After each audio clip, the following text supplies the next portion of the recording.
Olá, pessoal. Me chamo Alicia, sou estudante de psicologia e hoje eu trouxe um livro que é muito importante complementar a prática do psicólogo e que amplia muito esse conhecimento, né, sobre a diversidade, inclusão e as relações étnicos raciais. E para me ajudar, hoje eu trouxe aqui, eu estou acompanhada de Júlia e Rafaela. Oi, meninas, tudo bem? Oi, tudo bem? É um prazer. Obrigada pelo convite. É muito importante trazer esse debate para mais espaços. Oi, tudo bem? É um prazer estar aqui.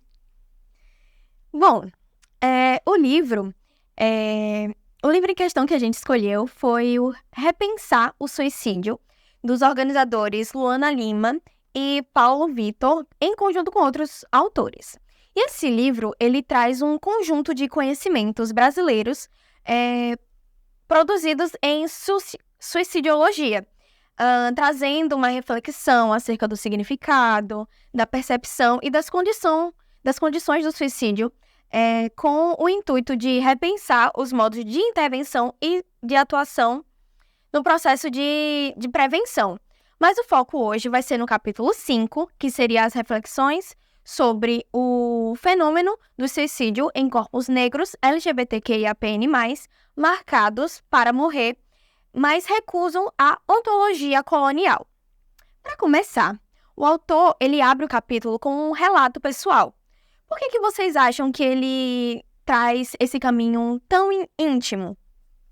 Então, ele compartilha a própria experiência de ação suicida, né? E a convivência do suicídio que ele vivenciou na família dele. Essa escolha humaniza o texto e mostra que o tema não é tão distante da realidade que vivemos, sabe? Isso, exatamente. Ele mostra como uma frase citada em casa de enforcado não se fala de corda. Sim.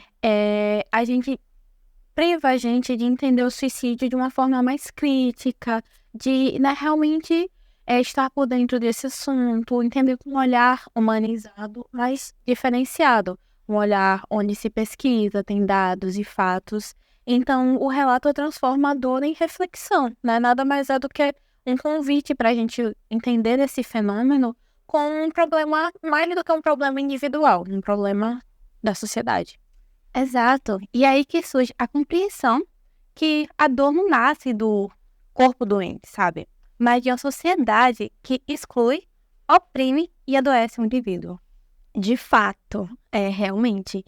Então, logo depois, né, nesse capítulo, ele fala sobre tornar-se existente. O que ele quis dizer com esse tornar-se existente? Bom, é mais do que um ato de quebrar o silêncio. É um ato de resistência, de coragem, de impor-se além dos limites da sociedade, além do que traz, além do que as informações que a sociedade traz pra gente. É realmente criar um, tirar essa invisibilidade, certo? É dar visibilidade às realidades que foram apagadas, às realidades que foram cerceadas pela história, pelo discurso cientificamente dominante, né? Exato.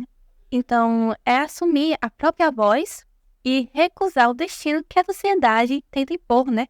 Para os corpos negros, para as pessoas LGBTQIAPN+.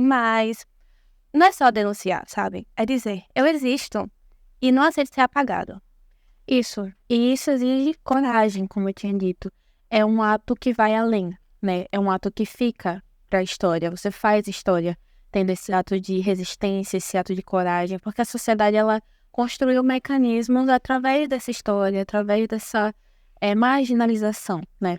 Então, eles tentam manter essa existência na sombra, tentando invalidar a diversidade que existe. A nossa existência, essa existência, ela vira uma produção da sociedade, uma sociedade que se diz neutra. Uhum. Sim. Logo em seguida, o texto, ele questiona, né, foi um questionamento bastante forte, né, que é o qual preço da humanização. Como é que vocês interpretam essa provocação? Então, o texto ele cita Baudelaire, né? Que nos lembra que nem todas as vidas são vistas igualmente como valiosas, sabe? Para algumas pessoas, o simples fato de serem reconhecidas como humanas, já existe um grande esforço e um grande sofrimento. E essa violência, ela não é só física, né? Como Costa aponta, é um desejo deliberado de ferir, de negar a alteridade, certo? Então, como Venturini também lembra, o anonimato, enxergar-se as pessoas como um número, é como se tirasse essa culpa da sociedade, tirasse a culpa coletiva. Você invisibiliza. Você pensa, são só números, são só pessoas que estão lá, como se fosse uma realidade muito diferente, uma realidade muito distante, uma realidade onde não poderíamos fazer nada para mudá-la. Então, isso naturaliza essa ideia de que algumas vidas simplesmente não valem o luto, sabe? Elas não são dignas de luto, de sofrimento, de luta por essas vidas. Exato. É um preço pago todos os dias, né? Eles têm que provar que se é digno de existir e de ser cuidado. Sim, e creio que seja por isso também que ele inicia o próprio capítulo com algo tão íntimo, né? Falando da sua própria vivência. Partindo para outro tópico trazido também, né, dentro desse capítulo, é que o capítulo questiona qual é a ameaça que o corpo negro carrega. O desejo de existir, o desejo pela vida. Vocês poderiam falar um pouco mais? Eu acredito que seja isso. A maior ameaça é justamente esse desejo por existir. Vindo de uma história tão colonialmente, como posso dizer, que invisibiliza, que marginaliza realmente esses sujeitos como... Esses sujeitos são vistos como outros, entende? Não parte do conjunto, mas como algo à parte, sujeitos que precisam ser controlados, manipulados, eliminados, entende? Quando a gente tem esse olhar e não os coloca na balança como um todo, considerando todos os pontos de vista, as exceções, né? Realmente esse ponto de vista diferente, a gente volta, né? Na história, a gente vê todo esse conceito que tinha atrás sendo reutilizado hoje. A gente não tá numa realidade tão diferente intrinsecamente, digo. Exatamente, né? O reconhecimento do corpo negro como humano é simplesmente negado, sabe? E esse corpo, ele insiste em existir, em viver. E isso traz para o sistema simplesmente uma desestabilidade grande, porque eles querem manter essa exclusão para poder manter o padrão social que eles acreditam ser o ideal, né, para esse mundo. E essa recusa de reconhecimento nada mais é do que uma violência epistêmica, onde ele apaga costumes, cultura, regras, histórias e até mesmo a humanidade desses sujeitos. Sim. Creio que essa violência epistêmica que você me trouxe, esse termo, seja o mais conhecido, o racismo estrutural, né? Então, vocês poderiam me falar, né, com a relação desse racismo estrutural, ele repercute na saúde mental e no suicídio dos indivíduos? Então, o racismo é o determinante social de saúde.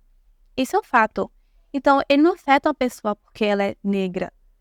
É porque ela vive em um contexto que constantemente ela está presente na marginalização. Ela é trazida com essa forma que a sociedade enxerga ela, sabe? Isso aparece nos dados, certo? Tudo o que é comprovado é que a taxa de suicídio entre adolescentes negros só cresce, certo? Então, esse racismo, ele se manifesta no atendimento à saúde, na precariedade, na mortalidade materna, né? Também na qualidade ao cuidado, na marginalização, em cada vez nesse preconceito e nesse racismo que é ascendente e que afeta a vida desse jovem, entende? Exatamente, porque assim, cada experiência é singular, né? Mas o ambiente social racista, ele cria um terreno de exclusão e o sofrimento que impacta profundamente o psique dessas pessoas. Exato, é uma violência que adoece e pode levar à ideação suicida. Exatamente. Entendi. É muito forte essa reflexão.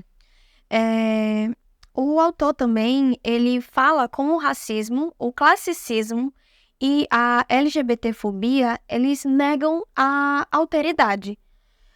Como é que a gente pode identificar isso? Como é que a gente pode falar sobre isso? Bom, eu acredito que quando a gente tenta entender o suicídio sem considerar raça, gênero, sexualidade, classe, eu acredito que sem entender o contexto do indivíduo, é como a gente tentar usar uma régua que é usada para branco, para cisgênero, para pessoas que são classicistas, uma régua de um sujeito que é debilitado pela sociedade, que ele é já marginalizado, ele já sofre com esses contextos. Então, como a gente poderia medir eles com a mesma régua? Como a gente poderia falar de um assunto tão importante sem diferenciar o contexto desses indivíduos? Exatamente, né? É como se bastasse manter as pessoas vivas com corpos, mas sem garantir que realmente tenham uma vida digna de ser vivida. Então, assim, claramente é uma violência silenciosa. Manter os corpos respirando, vivos, ali existindo, mas negar a experiência de viver a humanidade.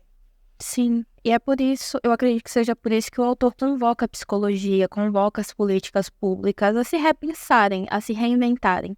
Porque não basta a gente prevenir essas mortes, a gente tem que criar um contexto que garanta uma vida a ser vivida, desde saúde, saúde física, saúde mental, contexto, direitos que são assegurados, mas que estão sendo cerceados, entende?